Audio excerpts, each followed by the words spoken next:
altogether. So key management service, as the name indicates, this is something to do with the keys that we use. So the keys are generally used for encryption, decryption, and um, so again, this is a kind of fully managed service. As a customer, there are certain options that they provide, like we have options to kind of create our own keys, upload, store it, and use it for encryption, decryption. But by default, AWS also provides their own managed keys, which we can use for our services, encryption and decryption. So this is a fully managed service. Behind the scene, the backend infrastructure, the operating system where they are storing the keys. In fact, the keys are getting stored in a hardware security module, which is called HSM. So AWS manages all our cryptographic keys within that particular hardware secure module. So it's pretty much secure. So this is mainly helping enables customers or organizations to create, manage, control, rotate, and maintain. Okay, manage is already there. Okay, so cryptographic keys. So cryptographic keys are used for encrypting and decrypting the data across different application. So I would say first AWS services and also customer applications. Okay, so KMS is where we store the keys. Okay, it's where we store the keys which we use for encryption, and we can manage them. So when I say manage, you can there are two major aspects. So there are key management administrators who actually manages the key. They maintain it, like the cloud operations team or the security team. They manage the key in the AWS console. Whereas there are users who are the application owners or business owners or application team. They utilize the keys for and handling encryption. Okay, so there are two different entities. So these people, even though they have the full control access on the keys, they cannot use it for encrypting, decrypting. So they are the administrators, they are the operations engineers. But whereas there is users category, they actually use it for encryption, decryption. So the main key function is to create the key and then securely store them, and then we use it for encryption and decryption. So that is the main purpose of this KMS. And also we can control access to the keys. So when I say control access to the keys, there are two categories: admins and users. And also one more important thing that we generally have as an administrator, as an operations engineer, we have this challenge of key rotation. So there is a best practice standard from different industry vertical asking us to kind of rotate the keys every 6 months or 3 months based on the organization standard. So that is something which we can enable, and it can automatically rotate it. And when it comes to auditing, okay, whatever we are doing, right? So the encryption activity or decryption activity, whenever we are using the key for certain activities, all these are getting tracked in CloudTrail, as well as there is you can also capture how the usage is and so on from the cloud watch as well. We can also monitor it, and we can also do the logging, auditing in CloudTrail. And we can also integrate with almost all the AWS services, but predominantly like whatever the services that we have been seeing, right? All those services are all covered using this KMS. See, without KMS, if you think, if you don't have KMS, so we have to have our own, the application team, they have to have their own keys created, and they have to manage the encryption, and it's going to be a challenge. So it's going to be a decentralized way of handling things. Each and every application owner's application team, they will have their own keys, and if there is any problem, the operations team will have a lot of challenges. But when it is one centralized key management service console, and if you're managing all the keys coming from different AWS servers, application, and so on, you have a complete unified view dashboard where you can see complete end-to-end activities. And also if they are managing on their own, okay, I would just say without KMS, it's decentralized management, and apps team have to manage it themselves, or business owner have to handle it themselves. There is a high risk for loss of keys, or someone can compromise it because it is stored on the application server or somewhere on a low profile system. So there is a very high risk that it might get compromised. And also it's very tough to know proper auditing. So there might be some level, but then you cannot get like a CloudTrail kind of auditing, because anything and everything that you do using these keys, everything, for example, if someone is trying to use that key to decrypt or encrypt, all those activities, all those logs are getting audited and stored in CloudTrail. Here we don't have it. And when it comes to some compliance aspects, right, if different industry vertical have their own compliance auditing. Maybe some manufacturing and other industries, they have SOC compliance, and similarly healthcare, HIPAA, and each and every organization, especially in the Europe, they have strict GDPR compliance. And when it comes to General Data Protection Act, they are asking every single data to be encrypted at rest and also encrypted in transit. When the data is getting uh, copied over, or when the data is being accessed, they want both the data to be encrypted, both in at rest data and then the data at transit. So here, all those compliance aspects are very tough, because the questions that will be raised by the auditing team, they will ask where we are storing the keys, how we are auditing, how we are tracking all those things. It is very difficult to handle that kind of questions. But then here, it's very straightforward, right? So you can say that all the metrics, activities are getting tracked in CloudWatch and CloudTrail, and if needed, security team can pull a report and share it anytime. And also when it comes to key rotation, see, many teams, they miss to do the key rotation. They just keep the same key for years together, and that's because of the process that involves, right? So you have to go and change it, and then application will be hard coded with those keys, and it's very tough. So without KMS, there is quite a lot of challenges that the application owners and the operations team used to face. But now with KMS, you have a centralized key management, and again, that is, as I said, it is backed by HSM, hardware security module. It is AWS managed hardware security module, and this module is very secure, and all the keys that we are storing, it's getting stored there.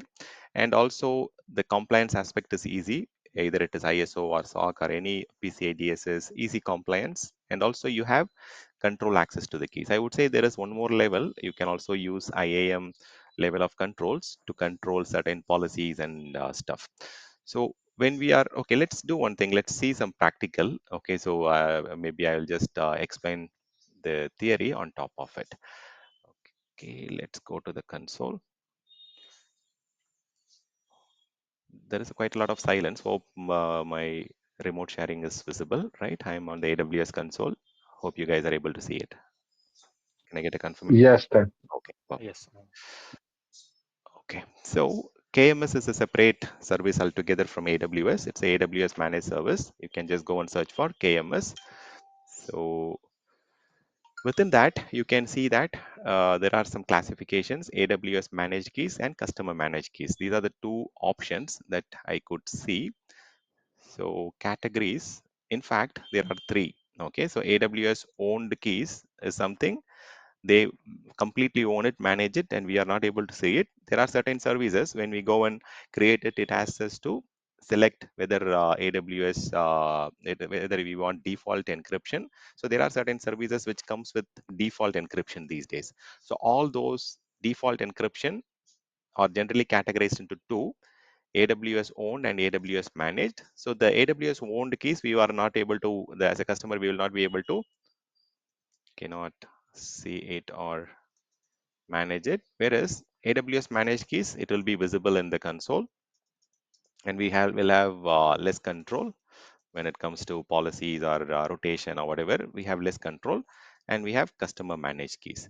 So maybe we have created quite a lot of services, right? And while creating those services, I am sure like it might have got created. See, when we created the Elastic Block Store volume, so automatically there is a encryption key that gets created. I think we created services in other region, maybe Mumbai and North Virginia. That's the reason we are seeing very less keys. See, here in North Virginia, we created EFS and then we practiced it. And also, as part of the EFS creation, we were doing a default encryption. You can see this is the default key that protects the EFS file system, right? And if we are creating our own keys, then it will be overwritten.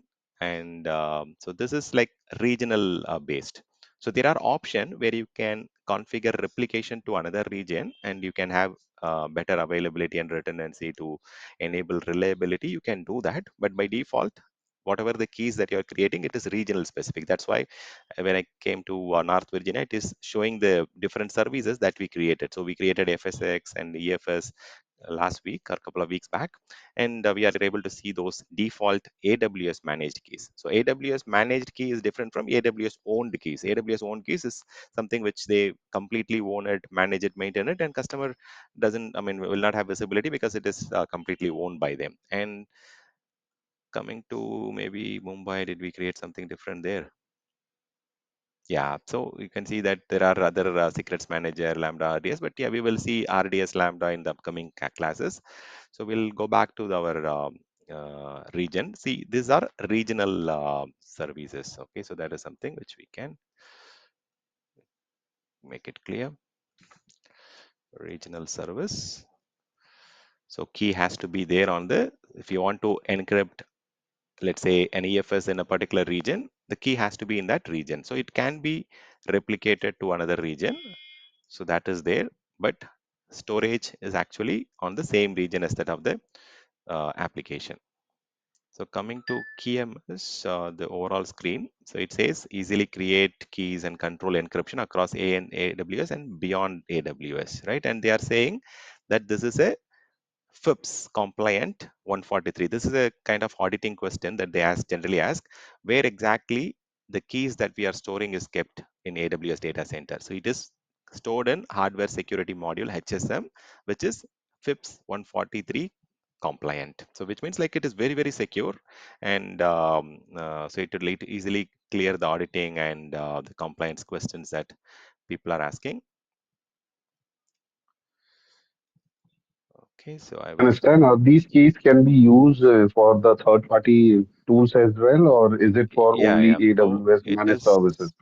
it is used for encrypting and decrypting the data across different AWS services and also applications. Okay. Okay, so yeah, and that's what they are saying across AWS and beyond. Okay, so here let's see if there are any additional information that they have given here. So yeah, all of these are getting logged in CloudTrail, so we can track, we can see which keys are used by which application, which service. All those things are getting tracked. This is really important point. And your keys never leave AWS KMS, and you are always in control of your keys. Okay, you can set policies. We can see that. Okay, fine. This is fine. So yeah, fully managed centralized key management service integrated with all the service encryption for all your application, and it's even for your own application also. So there is no commitment, there is no upfront charges. You only pay for the keys that you create. Okay, so there is the catch, right? So for example, there are two categories. So for the customer managed keys, we have to pay for the customer managed keys. So if we are creating some keys, like it's possibly like around $1 per key per month. Okay, so but if you're going for AWS own keys and managed keys, it is free of service. So you don't have to pay for that.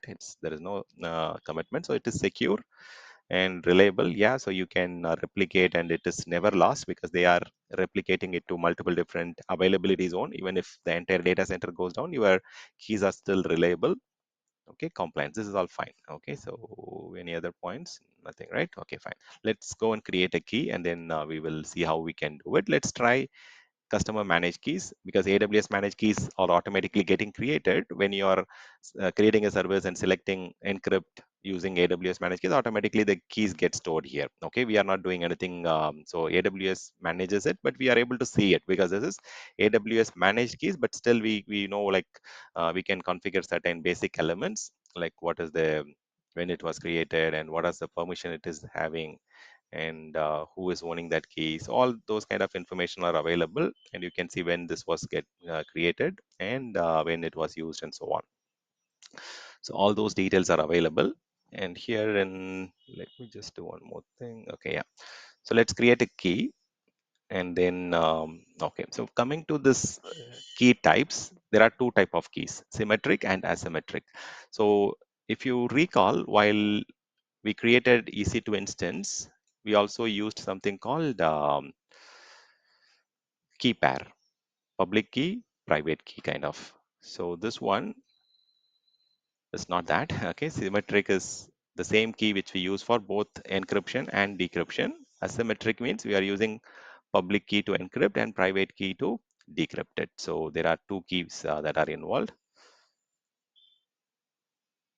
Okay, so these are the two categories. So symmetric and asymmetric.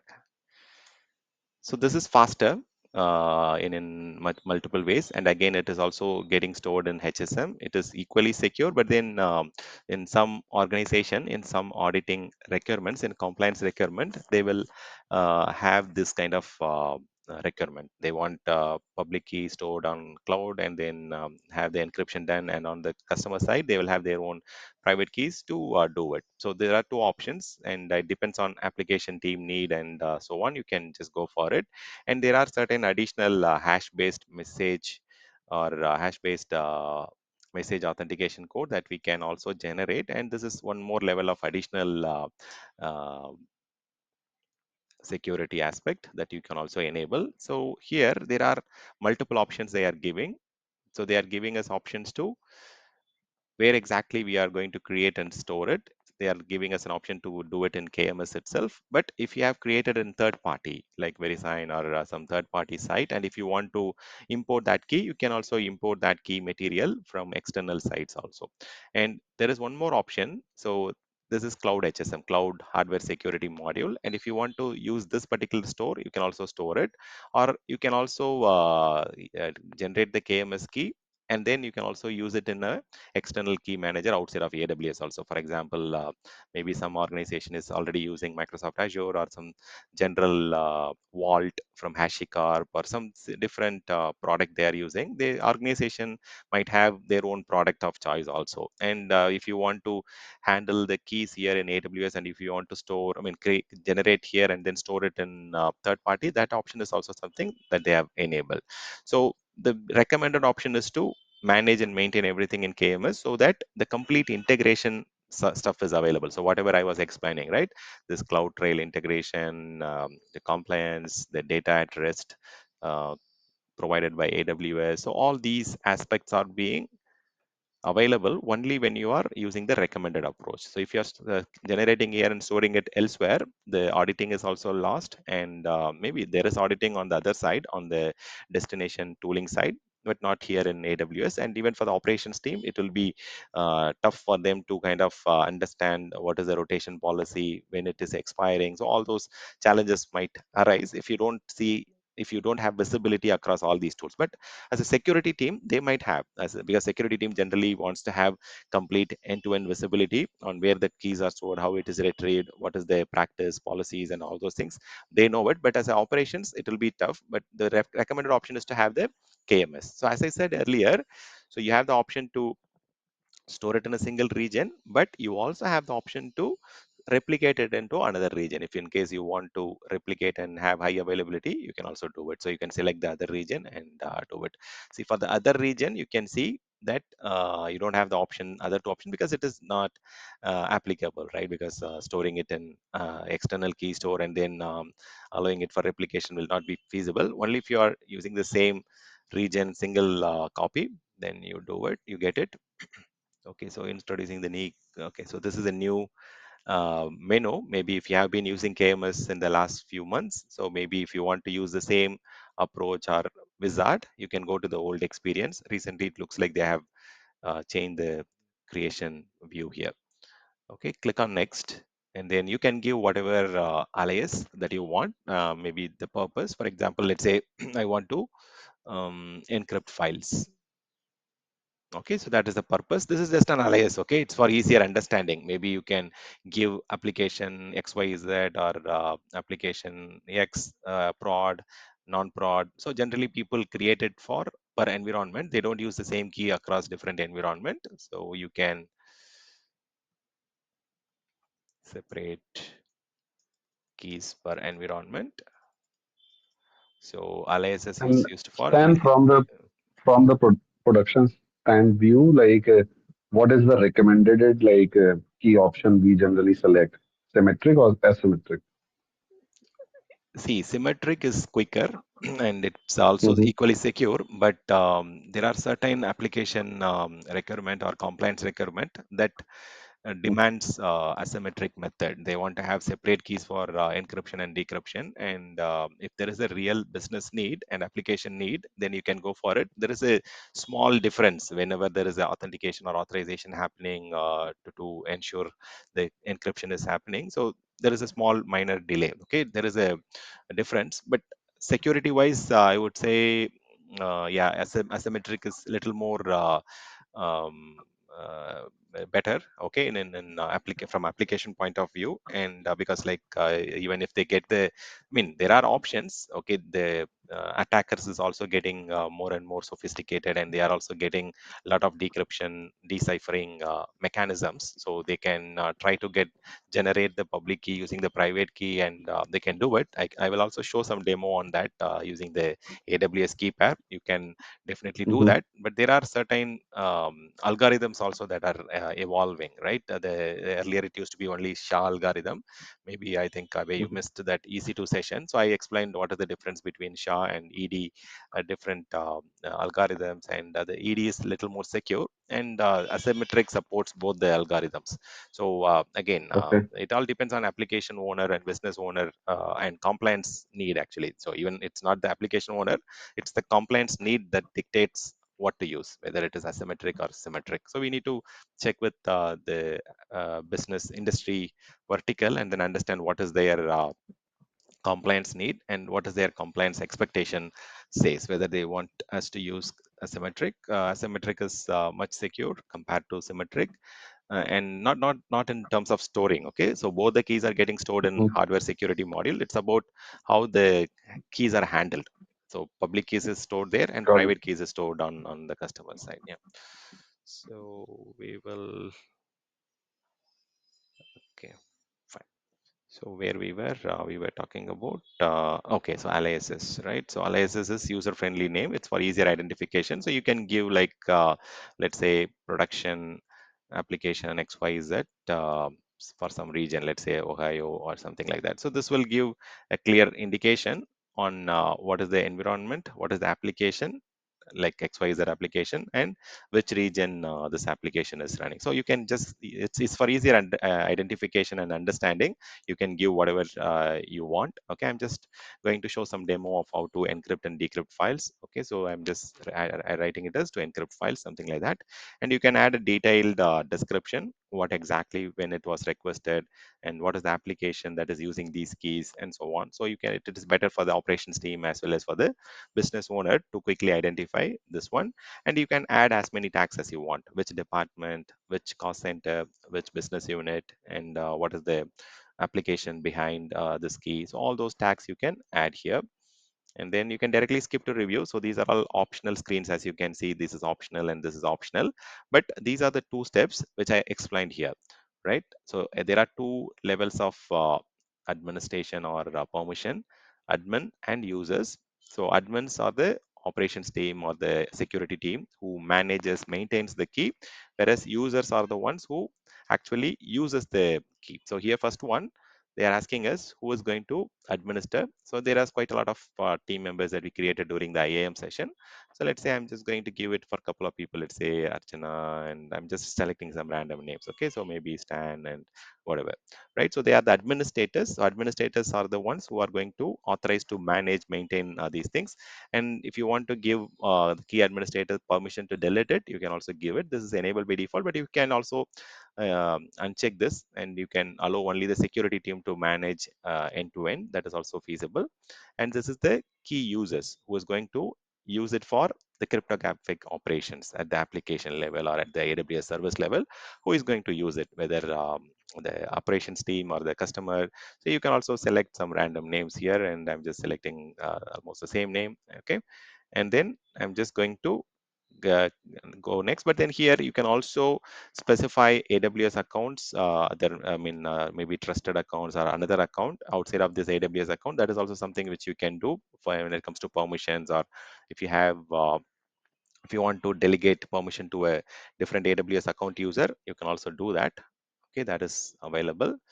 So here is where you go and customize it. So for example, if our organization is saying, I don't want them to, let's say, disable the keys, or I don't want them to rotate the keys or whatever, right? So if you want to remove any of the action, you can just go and uncheck it from the right side. You can say, instead of allow all KMS action, you can go and select whichever you want. If you just remove this, you have the option to select which actions they can do from listing, reading, modifying, all those things. So you can just change it. If your organization wants some of the permissions to be modified, you can also do that. But for now, these are the two administrators who will have the access to create, describe, enable, and all these things. And the same set of two users from IAM will also have access to encrypt, decrypt for their application. So that's how it is. So you can just watch the preview. I hope I did not change anything. Yeah, I did not make any changes. So I'm just going to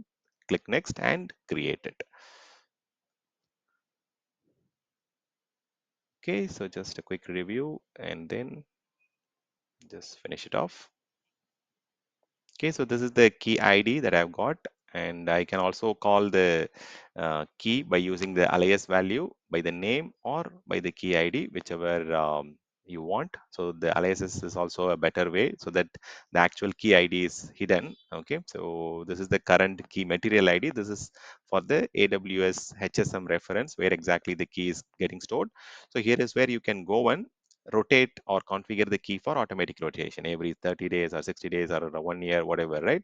And also how much time you can rotate is what they are mentioning. So you can initiate a on-demand key rotation for a maximum of 25 times. So that itself is going to run for years together. If your rotation policy is like 60 days or 90 days, you can do it. If it is for 1 year, you can configure it up to 2560 days. Okay, but if you want to kind of configure 1 year and 25 rotations, then 25 years are covered. Okay, so that's a huge time. So you can configure this automatic rotation. You don't have to manually do it. Whenever the key rotation happens, the key material ID will get changed, but that is nothing to do with your application. So application is referencing these keys using the alias name or the key ID. So, okay, so let me do one thing. See, there are two documentations that is available directly from AWS. I'm just showing it here. You can go to the document, latest reference, KMS, encrypt key, encrypt.html, and this is where you do it. And so you have very clear instruction for your operating system. If you are using Linux or Mac or Windows, you have different commands, slightly different commands. Okay, so here also you have this commands for Windows. So you can use any of them. If you are going to try it on an Amazon Linux, use the first command. If you're going to try it on Windows or Mac, the first command will work on Mac as well. The second example is for Windows only. Okay, so almost it's the same, only small options or the sub options might differ. So you need to have this AWS CLI installed. We already saw that in the initial sessions, how to install AWS command line. So it should be installed because this is a command line activity that you have to do. So cert utility is a Microsoft Windows native command line option, which is in inbuilt. So here, okay, let's give it a try to encrypt and then do it. So if you see here, they are also doing a one more level of enveloping, or they are also doing one more level to secure it. So generally, the envelope is going to help you the encrypted data to be even more secure, right? And so see, generally, what they want to do by this enveloping is two things. One, double encryption kind of double security kind of thing. And second thing, they don't want the data, the encrypted data or the encrypted file, the content, the base64 or whatever algorithm we are using. So that content, they don't want to store it within the file, because if you're storing within that large data, and it's going to be a tricky thing. So they want it to be handled separately as a separate file, so that the encryption or decryption handles much quicker, the performance is much better, and it's more secure as well. So we'll see how this works, and then we will understand. So let me just have some folder here. Maybe this is where C win users stan, and then here Python. Okay, so did I? Okay, so AWS. So let's use this folder. I will just create some files here. Okay, you can do the same in Amazon Linux or any other AWS service storage, the file storage also if you want. So here I will just say, you can try this in your local machine. So that's much easier. So I would say this is a important file, just for an example. Okay, .txt. And this important file has some very important content, business, deal, data, something. Okay, so it has some content. I'm saving it. So I want this important file to be encrypted using the KMS key that we have generated. And I'll just show you what are the commands that we need to use. So I just copied the commands into this file from this location. So you can just copy paste this, but only thing is you need to change the example file, and then what is the cipher text blob. This is the process to do the envelope. We are creating a encrypted file to store that encrypted value. So let me just change the file. So here, this is what important file. This is the file that I want to important file. That's what name we gave, right? Important file, yeah. And okay, you can just, I mean, if you want to specify txt, that's also fine. Or else if you want to, um, if you don't give also, that's fine. Okay, so that will work. So I'm just going to encrypt it first. So first thing, you need to copy the key ID from my console.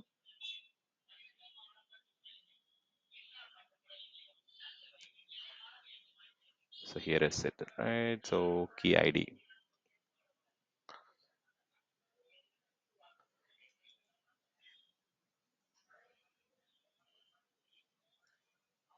Okay. So ensure this thing, or you can also use the key alias also if in case you want to. So there are two options. Instead of key ID, you can use the key alias. So let's go to the terminal and I will run it. Possibly I will just store it within that folder only.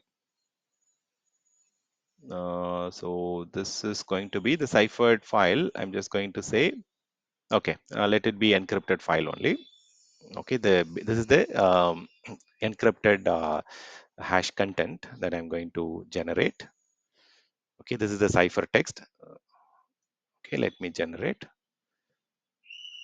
Okay, it is generated, and I will just double check.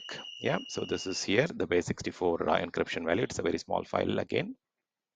Now the next step is to use that cert utility command. That is what they have instructed us to do, right? First do this, and then they want us to just have the file generated using this encrypted value. So I will just change that. So this is encrypted file. That is the no. This is encrypted file. So what is the name I gave here? Encrypted file.base64. Okay, I'm just going to save this as a encrypted important file something. Okay, so I'm just changing the name, and I'm going to do this enveloping. Okay, let me just run this command again. Okay, so this has done that, and this is the input length, output length. Okay, so this is done, completed successfully. Now I can just go and check whether I'm able to access this file, the encrypted important file. It should be complete hash value. And this is the content, but again, it has been hashed. And if you go to this file, you will see the um, backend encryption value that it used to do the encryption. So there are hackers that they can try and do the reverse using this, but it is very tough these days. But there are certain tools which are coming up, evolving, and yeah. So now we have the encrypted file, and I'm not able to open this.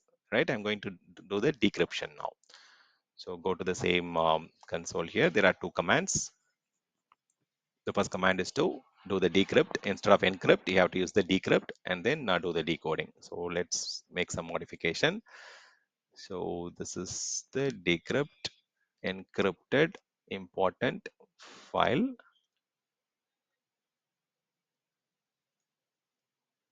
And then the new file that I'm going to generate is, I'll just say, yeah, this is plain text file is also fine. Okay, I'm just saying it is a plain text. It's not encrypted. If you want to change some name, you can also change it. Okay, this is going to generate a new file with name plain text file. And again, this is only the hash value that is getting generated. Okay, so what they're saying when calling the decrypt, the key ID is not, oh, okay, see, that's where we have to be careful. So use the correct key ID or else you will not be able to. So making mistake is always good because you know where exactly the error is. And now I can just copy it.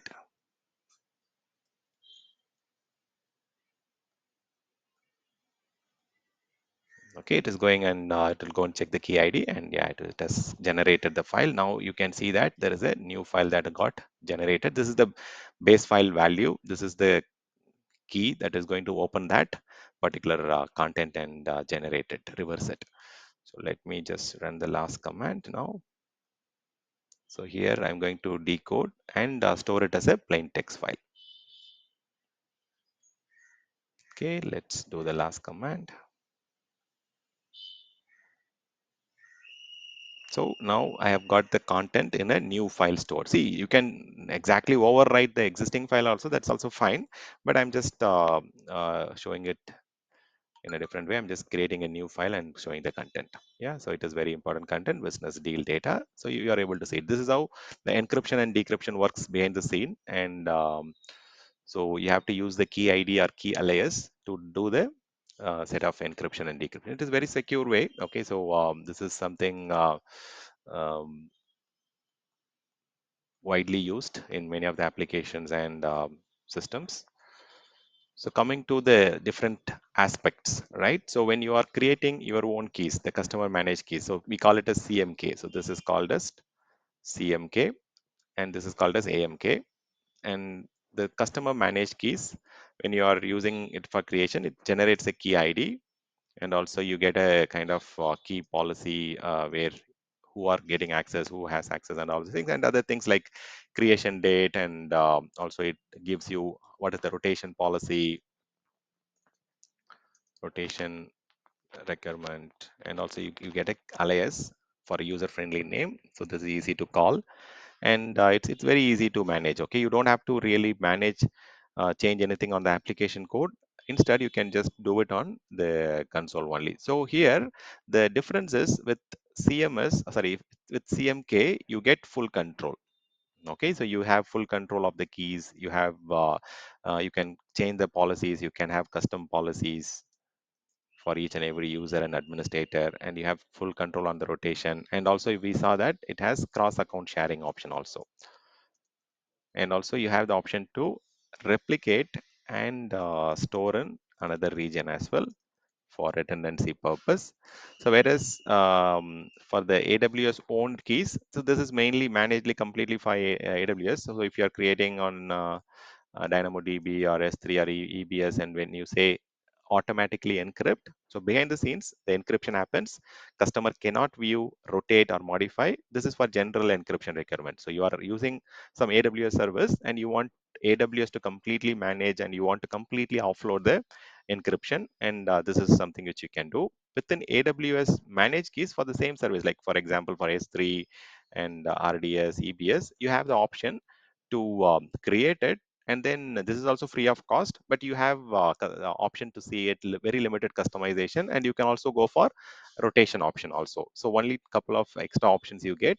So you get very limited customization, and also small limited customization, and also you get rotation option also. I think it is automatic rotation if I'm not wrong, but yeah, you have the, you can see like you can watch what is happening, and that's what I showed, right? So this is something which we cannot see, but there is some keys which is stored for, on behalf of the customer, and which AWS completely manages it. Okay, so this is not something which we see in the console. We see these two options in the console.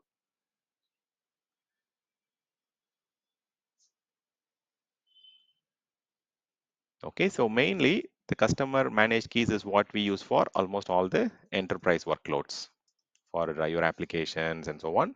And this is mainly useful for the AWS services because it is free of cost, and you get similar advantages. It enables encryption, and it gets stored in HSM. All those benefits are there. And the last option is you can also bring imported key material, which is generated outside of AWS, and just use it for storing. This is something we call it as bring your own keys.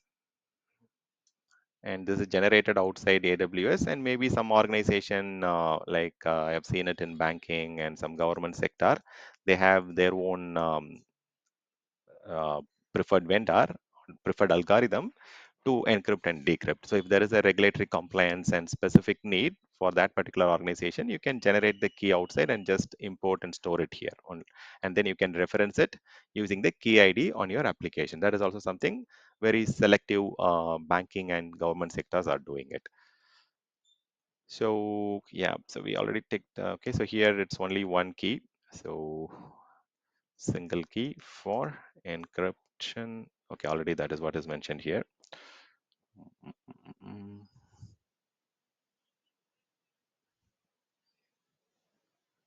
So algorithm, you have two algorithms. AES, this is Advanced Encryption Standard 256, and some people call it as plain text algorithm also. And this one is actually different. Okay, so no, it's not mentioned, right? So public key is for encryption, private key is for decryption. So there are two keys that will get created. So mainly for certificate management or digital signing, or like the key value pair. So that's where we use this asymmetric method.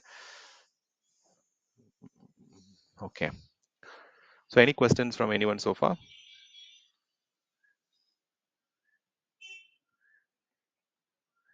See, this is very, very secure, and the HSM is a very secure solution. So they call it as hardware security module, and in short, we call it as HSM.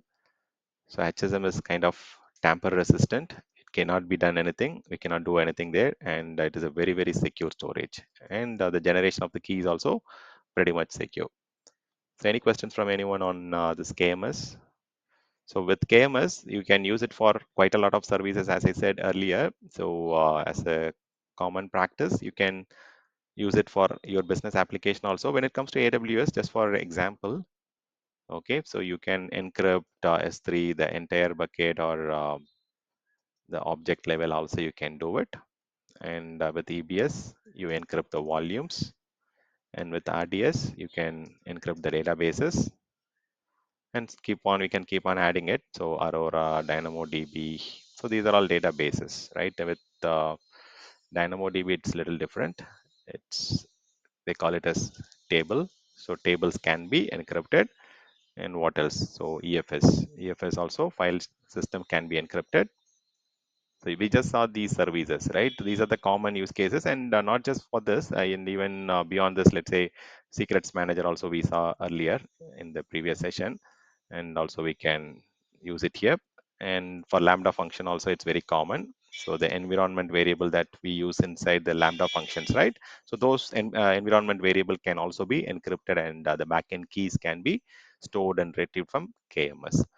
So these are the very common things. Today we are also going to cover backup. So backup related encryption also can be handled in KMS. So there are, I mean, quite a lot of services. This is not the complete list.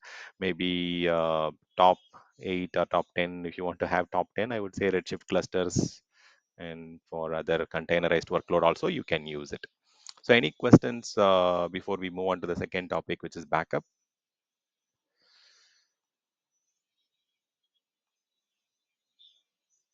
No, Stan. Okay. So you guys give it a try, okay, and then maybe try it in different operating system. And the main important thing is the very, I mean, good benefit for the operations team and the application team is that they get centralized key management, enterprise security model, better governance, and you can completely triage and quickly understand where exactly the failure is. The CloudWatch gives you that details. If there is an abnormal usage or security alert, it can be monitored using CloudWatch, and CloudTrail helps you to track each and every activity. If someone has disabled the key or generated a new key or encrypted, decrypted, created a new key, everything gets completely handled. And the best thing is you have the option to go and provide least privilege access. You have IAM policies where you can limit the administrators and as well as the user to do whatever they are entitled to do based on the organization RASI matrix, their responsibility matrix. So it's very controllable, auditable, and it gives better options to rotate the keys. And also they do it for multiple years together. And the best thing is it also has the DR option where you have multi-region replication options to do it. Let me just quickly check if there are anything I missed it from the slide. We can have a quick glance and then close this topic. Yeah, so KMS is a service which you can use for storing the cryptographic keys across more than AWS, I mean 100 AWS. I just listed the top 8 or 9. Okay, so it's the encryption backbone for all the cloud native workload. And then, so there are two different concepts, symmetric and asymmetric. Asymmetric uses RSA and ECC as the algorithm behind, whereas in symmetric, we use the AES Advanced Encryption Standard 256. And this is used for creating, controlling, rotating, managing all the aspects. Okay, so there are 100 plus services. This is FIPS compliant, and there are some free limit. So you can use up to 20,000 API requests per month from your application, which is free of cost. And every single API calls are getting tracked in your CloudTrail for auditing. And AWS uses their own hardware HSM for storing the keys. And these are the different services at a very high level. So this is the, from a security point of view, these are the key drivers, right? Generally, they ask for confidentiality, integrity, and auditing. These are the CAA is what they call CAA triage or CAA trend, right? All these are actually done. All these are available.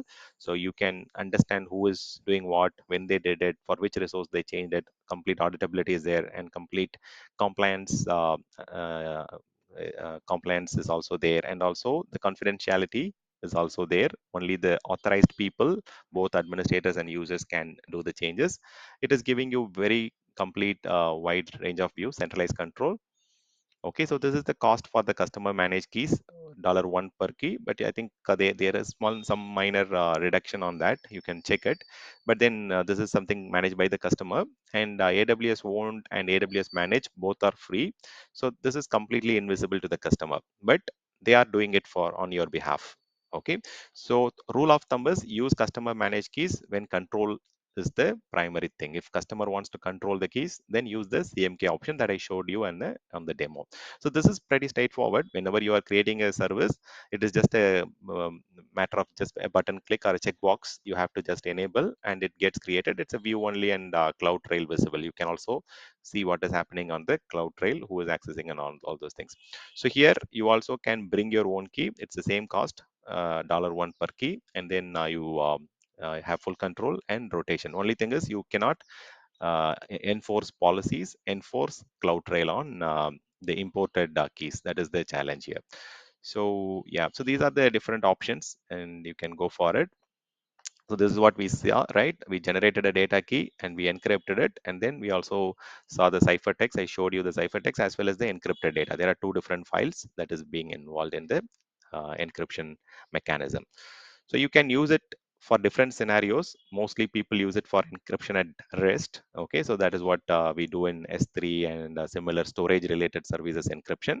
But you can also use it for other volumes also. I already listed all these things. You can use it for S3 objects, EBS volume, CFS file system, and so on. But here there are other things. You can also encrypt the snapshot also. Okay, not only the primary volume. If you're taking a snapshot, and the snapshot volume can also be encrypted, and this is like a transport sorry transparent block level encryption. So the level of encryption is different. That's the reason I just listed each of the small things. So the encryption happens at different levels. If it is file system level, and if it is object level in S3, it's object level. So you can enable encryption at various level, and again the algorithm that they use depends on the type of key that we use. And okay, for the instance, they will be seeing the clear data, and the disk will hold the ciphertext. Okay, so this is how it works. That's the practical demo that I showed. Even for the application, you don't have to do any changes on the application level. It's just the changes only on the KMS side.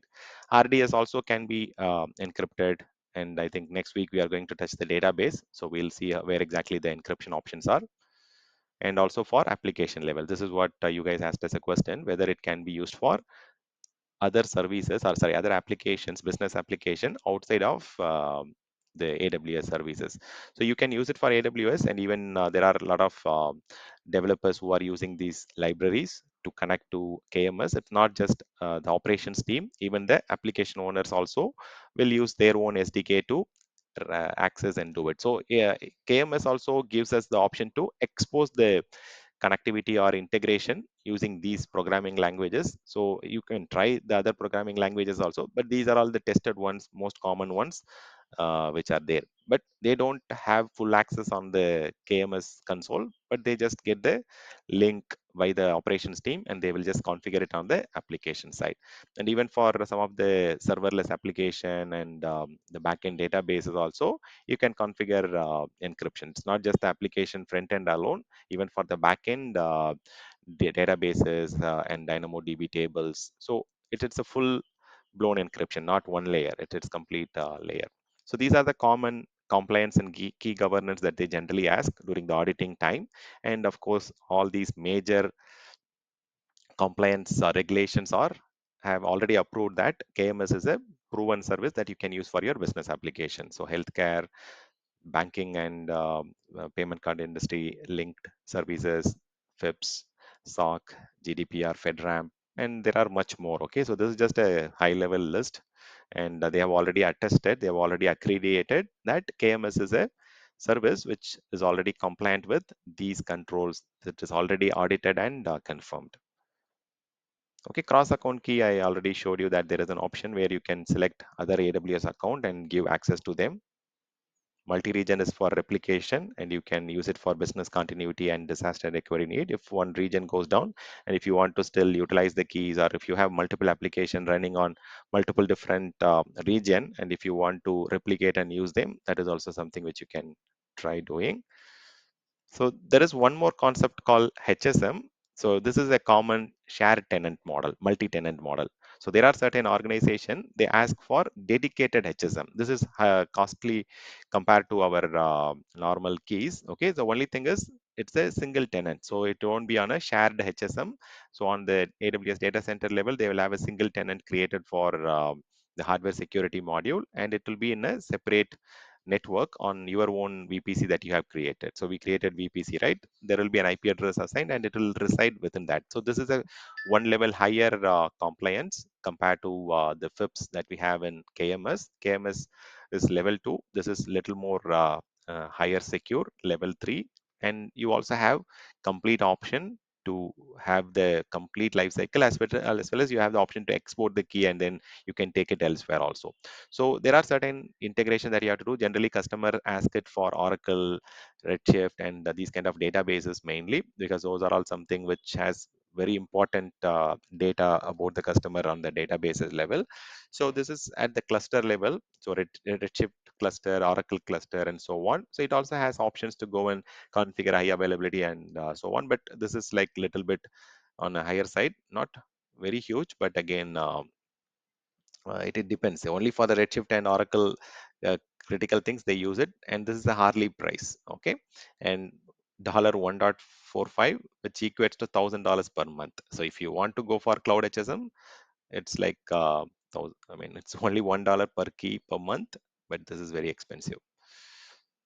Okay, plus API charges, I already clearly told 20,000 API calls are free, but beyond that 20,000 you have to pay. Yeah, 20,000 is the free limit API request per month, but if you are accessing it more than 20,000 times, then you have to pay for it. That's the reason they have mentioned plus API calls here.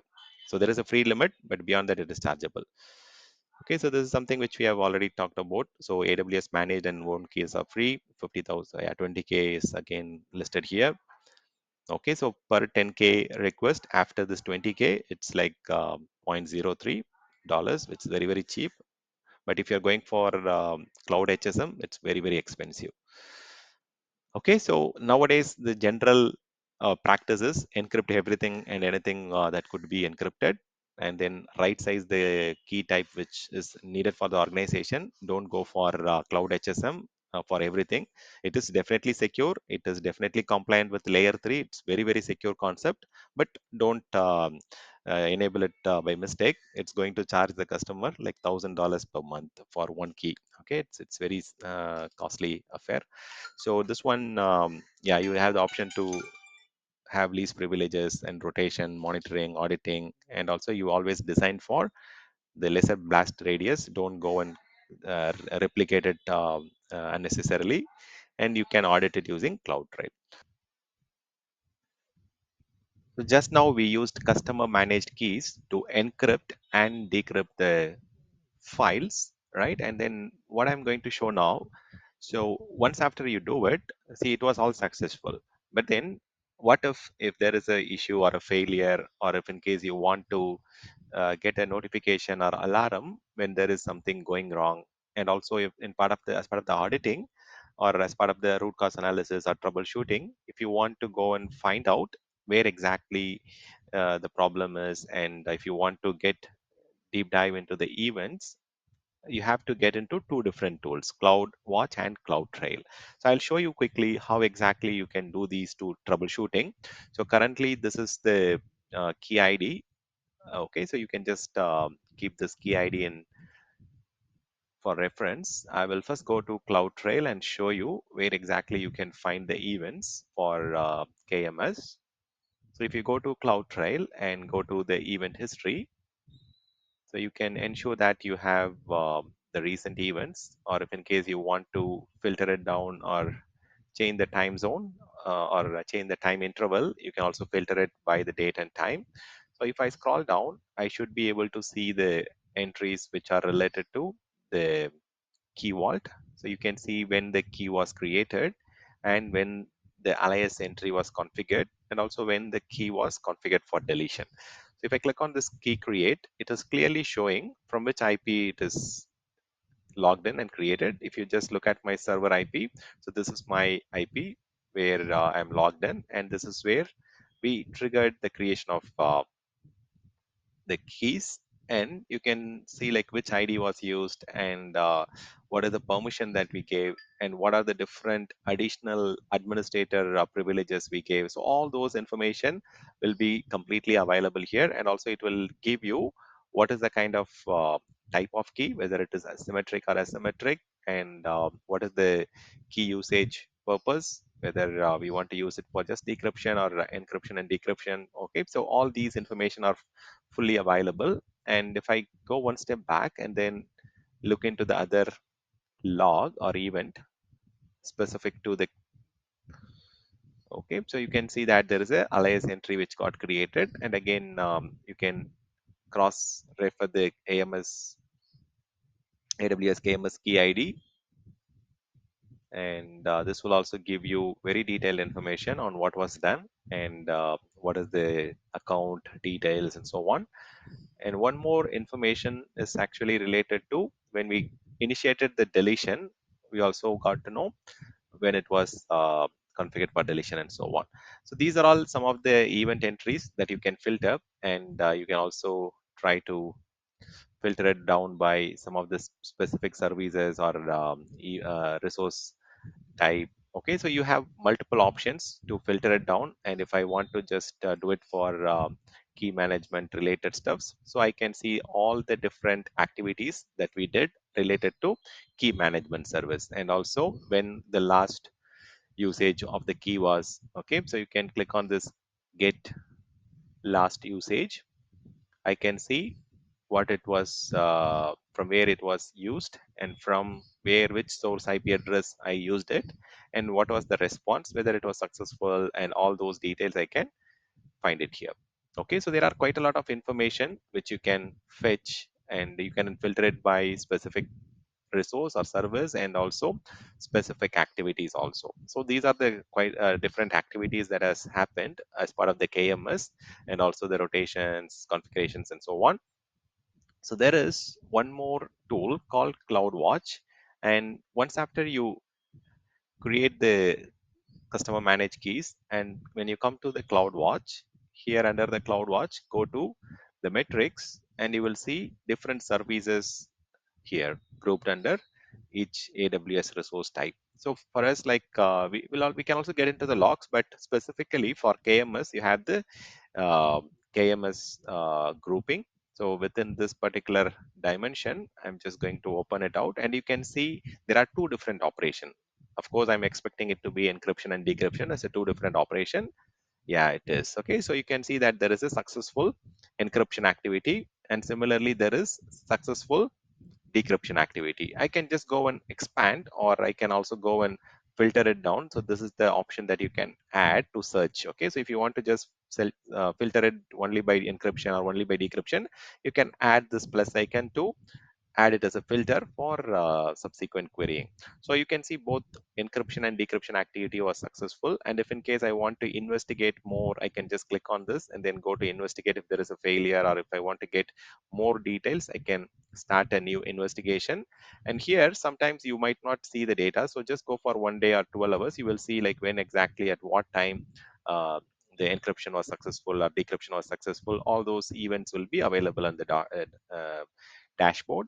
And you can also create an alarm if there is a failure, or if there is a failed request, or if you want to send a notification. You can also configure the alarm plus the notification here in the CloudWatch.